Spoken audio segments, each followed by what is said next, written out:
Every so often, I start feeling kind of aimless about my creative goals, and I start getting the feeling that I should give up.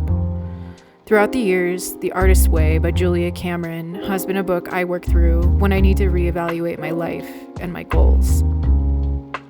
I was watching a TikTok that said, how come all people talk about is morning pages when the reading deprivation and the money blocking are completely life-changing? This is going to be my third time working through The Artist's Way, and I want to make a video series about my experiences that I've had through the first and second read through, and this one as well. This book is completely life-changing, and it will make you a completely different person. It may totally change the way you view yourself in the scheme of capitalism and outside of it. This book will turn your life upside down, and it could be scary in the best way possible.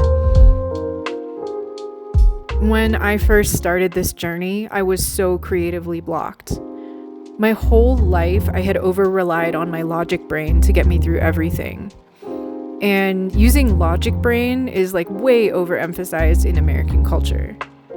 Now, if you really dive deep and read this book in its entirety, The Artist's Way has examples inside that are a blueprint for how to get out of your logic brain and start using your creative brain. They are very different processes, and they feel extremely different to use. Now, the crazy thing, when I first started reading this book, I was in a graduate program studying the dorsal and ventral streams of processing. These two modes are kind of an outdated view on information processing, but it was the lens my advisor wanted me to work from. And it really helped me to understand the difference between analytical thinking versus flow and creative thinking. They are very different. We actually really need both types of processing. And if we over-rely on one mode of processing, we are likely to feel anxious, upset, and angry when we have to start using a different mode. For a deep dive on this, you really should read Thinking Fast and Slow, because it explains it very well. It's a monster of a book that honestly deserves its own video series, and I hope I get to talk about that book in the future. Anyway, before starting the 10-week series, The Artist's Way gives you two tools to step into flow.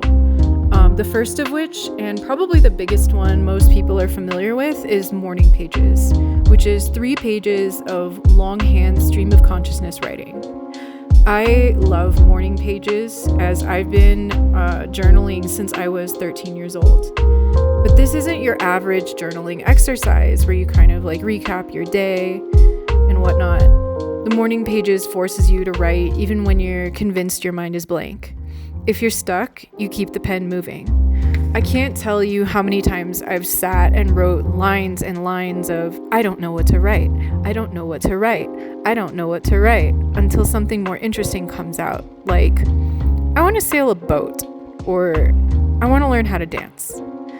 This book is really important to me because when I first was trying to reach out to artists in my community that I admired, they really didn't want to waste their time helping me because they thought I was stupid, seeking attention, or just trying to sleep with them. They didn't really understand what I was after, and that wasn't the reality. So, as a woman hoping to reach other women trying to get into creative spaces so they can be taken seriously, you don't have to go through what I did. The reality is, I just didn't know how to get into flow.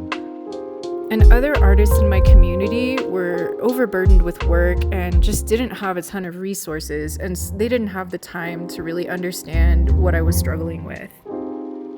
So they gave me a lot of really reductive advice, like, oh, you just have to do it. Because probably to them, flow was not something they had to learn. It just came naturally. But for the rest of us late bloomers, you have a blueprint for how to access your creativity quickly. Don't struggle like me. I love The Artist's Way because Julia Cameron discusses in depth a ton of things that affect women in particular, like responsibilities that get shoved on you that distract you from your real goals in life, and expectations that lots of women have that men don't get or understand. Most of my male peers just had no idea what I was going through and projected other stories onto my experience that I had to learn were not actually my story. But as women, sometimes we're taught to value other people's opinions and stories above our own. Here's another crazy reason morning pages are good for your brain. When I was in grad school, my advisor used to make all his undergrads write their final papers by hand, and for a really good reason. When you write by hand, it engages way more of your brain because you're activating all sorts of fine motor areas of your brain compared to when you're typing. What this means is that writing by hand forces your brain to process things more deeply than when you're just typing. It's sort of how brain scans of symphony violinists showed they had a much larger area of the motor cortex dedicated to fine motor movement, or the area that controlled the movement of their fingers. Ever since then, I always keep a notebook handy. So do your morning pages by hand, no matter what, because you'll get so much more out of them than if you just type them out. I am so excited to be sharing more of this book with you guys, and if you want to work along with me and read the book as well, you can check the affiliate link in the description for bookshop.org. I'm so excited to be talking about this book with you guys, and I'm looking forward to hearing your comments about what you felt about it and what you discovered while writing your morning pages. Best of luck. I'm looking forward to this discussion.